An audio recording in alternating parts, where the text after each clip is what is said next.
When we were first compiling this book, Susanna said how marvellous it would be if we could get Princess Margaret to write something for it. I wasn't at all sure she would, as she hadn't done anything like that before. But I broached the subject one evening when Princess Margaret and I were sitting in my Norfolk farmhouse.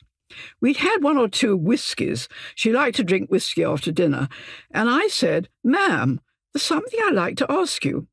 "Yes, Anne, what is it?" "Well, you know Anne and I are compiling a book of picnics with some proceeds going to the Glenconner Trust." She said, "Anne, you know I really hate opera." Because she loved ballet. She knew a lot about it and was always going down to White Lodge, the Royal Ballet School in Richmond Park, and knew all the children there by name. But opera was not her thing. Anyway, she said, "Well, what are you going to ask me?" And I plucked up courage to ask if she would write a piece about a picnic for us, and she simply said, "Yes, of course." Sometimes she surprised you, and then, of course, she came back to us with this lovely picnic at Hampton Court.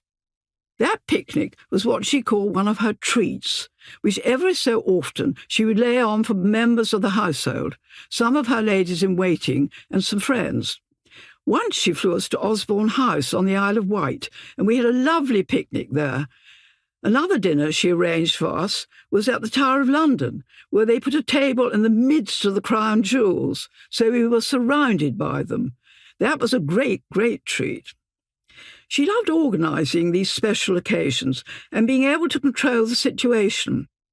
It was similar when she used to come up to Glen, the house my husband Colin inherited in Scotland. When we were throwing a party, she'd often come the day before and help me with the flowers or check the dining room table was laid properly.